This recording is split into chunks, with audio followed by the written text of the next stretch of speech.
delighted having 3 days to work with this team early in the season, especially after a game like Saturday. Yeah, you know, and it's an 8-2 score.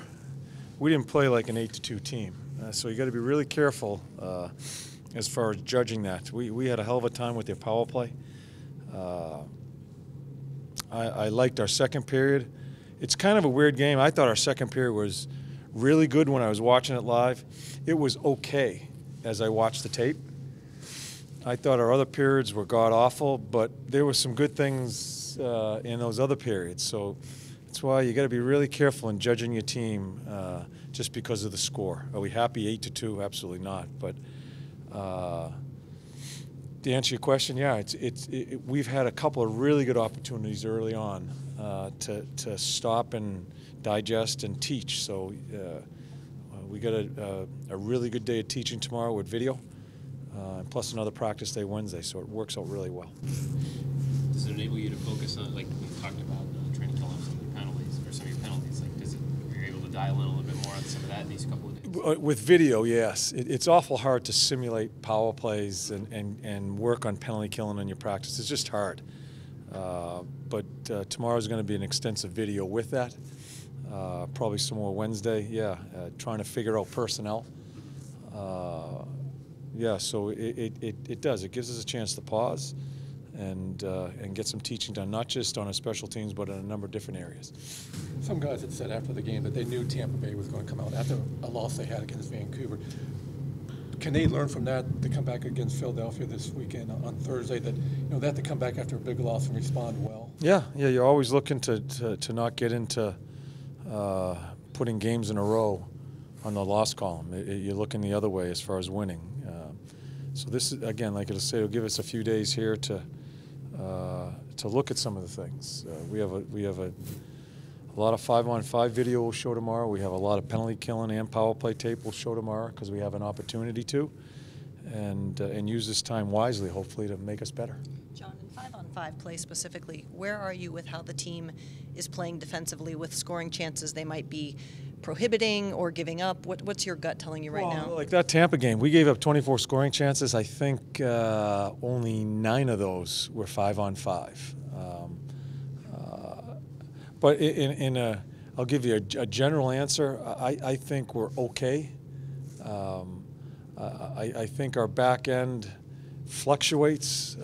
I think we're inconsistent. I think we're really good at times, and I think we're just brain dead at other times. I think our sticks need to be better. Something we just tried to concentrate on a little bit today. We'll show video of that tomorrow.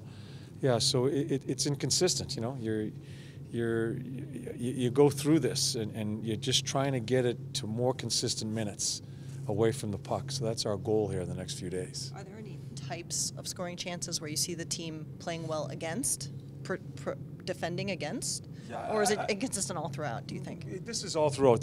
I guess my biggest concern is I think we've been in between on 2-on-1 chances. There's a philosophy with 2-on-1s, give the shooter to a goalie. And we have given the shooter to the goalie, and when you give the shooter to the goalie, you're supposed to block the pass going across. We have done neither in certain situations. So we've got to try to make a decision. And I think some of the onus falls on us. I think we've been a little remiss in not doing enough of that in the communicating. I think we've had even strength situations, 2-on-2s, 3-on-3s, and we've just absolutely allowed them to get the middle of the ice offensively when you don't need to. You can keep them by your positioning to keep them to the outside. Offensive people want to exploit the middle of the ice. I think we've opened the door to the middle of the ice instead of opening the door to the wide ice when we have even strength situations coming at us. Yeah, so we have to continue to work at that. Doesn't do you any good to talk about guys who aren't here, I know, but is Seth Jones the type of player that you miss more when he's not around, or respect his game more when he's not here, and you see what a void that is? Oh, it's a huge void. I mean, we can talk about that every day. It's a huge void, but it is what it is. That we're in that situation, and we just have to find a way to be better in situations when you lose one of your top players. So, yeah, we don't talk about it, but it's there. I mean, obviously it's there, and We just got to try to. I think you compensate for an individual star player, which he is, by your team play. I think you join in as a team, and you help one another out, especially at that position at defense. So that's what we're trying to do, and I think we've been inconsistent. Having Murr and Udi together, what have you liked about that pairing, or has that shown you? You're talking about having to replace a guy like Seth. You need everybody to step up. Have you liked that's a pair that I think we've kind of settled, at least right now. It changes daily as far as where guys are in their game. But I think when Jonesy does come back, I think that's a pair we'll probably keep together with them, with Z and Jonesy. And but you never know. You know, another week from now, you know, we could be saying, "What the hell are they doing?" You know, so you just never know. So we coach it daily. That's all you can expect. That's all we can expect out of ourselves, because the game changes every day, and players change their play every day. It's our job to try to keep them consistent. So I can write it next week and today. That's what you're saying. Yeah. Well, yeah. You can just write it today. I think it'd be better safe just write it today. Knowing how to use Sonny Milano, has anything changed this year from last year? Sure. Has there, in terms of, I think you like. I know how to use them. I know how I want to. I have not done it. I have not been able to do it yet, in where I need to get him in more offensive situations. Now Duke has clouded that situation a little bit. I'm trying to get Luke going.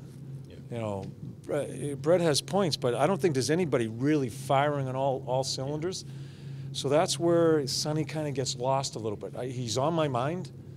He's always on my mind as far as, you know, he scored 13, 14 goals for us last year. I've got to figure out how to utilize him and Bjorky, quite honestly. You know, I put Borky up a little bit the other night, but then I saw Andy make some corrections in his game. And, you know, Andy, I think, is our leading goal scorer, is he not? Right. So, yeah, so that's the juggling act I'm going through in my mind as far as where we're at. And Doobie's being out has clouded the situation. Yeah, but you certainly have the right to ask the question as far as what are we going to do with Sonny. I know what I want to do with him. I've got to find some time here for him, and that's a work in progress for me. Is he close to sort of establishing himself to a point where it's not how can we get him more ice time, but just this is a top 6 guy or a top 9 guy? No. Have you seen any growth in that? No, he has definitely had growth. I mean, from last year to this year.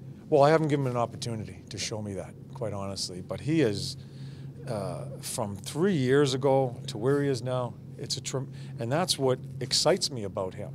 And that's what I'm disappointed in myself in not being able. I'm not disappointed in myself. I just can't figure out everything at once here, in trying to get people going. And there's some guys that are higher on the list than him right now for me. I guess the best way to put it. But he certainly deserves consideration to be put in more offensive situations, and we're certainly going to try before we make a judgment on him. Yeah.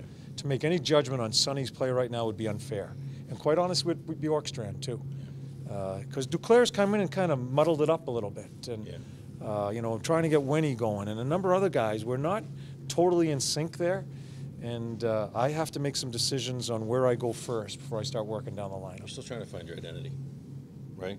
Yeah. Oh yeah. Yeah. I think that. I think that's a battle all the time. I think we know what our identity is. I think subconsciously some players just kind of forget it and kind of get off into an area where we really shouldn't be.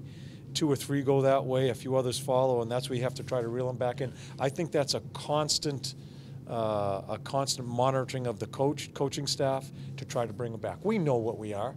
It's our job as coaches to get them to play more consistently in the way we should play. And other teams you've coached that have been together sort of as long as this cluster's been, is it that big of a challenge to find your identity and hold on to it from year to year? Is this something that has to be rediscovered? I think it's a constant thing. I think that's a constant thing for all coaches in this league, because I think players they're not thinking about their identity when they leave. They think about their identity for 45 minutes in practice and maybe 2.5 hours when they play the game. when they go and they leave the building, driving the car, they're not like me driving home wondering what we need to do to get back to how we. They're not thinking about that. That's just not the way they're wired. And who knows what the hell they're thinking about? It's certainly not that. I know that. So that's our job. That is my job. So that's to be expected. The coaches have to do a good job in that area if you want to be competitive in this league. How does it change as pieces come and pieces go? You lose guys, you gain out Riley Nash and other players. It doesn't matter. They're all wingnuts. They're all and that's what I love about our players. The player in our game, we got really good players, really good people, but they all have different personalities. I don't expect them to leave the rink thinking about what's our team identity. I don't want them to think that. That's not their job. It's our job is to bring them back when we think they've lost it a little bit. They have other things on their mind, and I appreciate that. They need to live their life. You know, some guys go to different situations in their mind where I'm not sure where they're at, and that's the read I have to make to try to bring them back. So this isn't a criticism of the player. Players don't think about hockey all day long. They simply don't, and they never will. And I think the memory of or the focus of the game gets smaller and smaller as these athletes keep on coming our way. It is. It's just the way the athletes are, and I think it happens in all pro sports. That's our job, is to make sure that we get them in the minutes that we get them during the day, to make sure we get them situated. Coaches think about hockey all day long? And do you want them to? No, I don't. I don't. You know, I've dealt with Brad Shaw, who Shawzy was in the building. I know he's told me he's been in the building till 5, 6 o'clock every night at certain time. That's wrong. I don't think coaches need to be in the buildings all these hours. I think it's a bunch of quite honestly, where a coach, yeah, I did this and I didn't leave until 6 o'clock. Yeah, but then you have all this information and you're going to pile on the players with that information. I don't think coaches need to be here all the time, too. I think it makes them sharper when they're supposed to be here with the players in a long, long year. So each individual has a different way of doing it, but I try to keep my coaches as fresh as possible, and they shouldn't be thinking about the game all the time. We do, but we need to get away from it also if we're going to be better coaches. You said Duclair's muddled the waters a little bit. Good thing, right? And then the way, how do you, or I guess, what do you look for him going forward now? How do you've talked about you're going to look at him every day. Yeah. Well, you know, I saw him the last game. He's trying to do a little bit too much.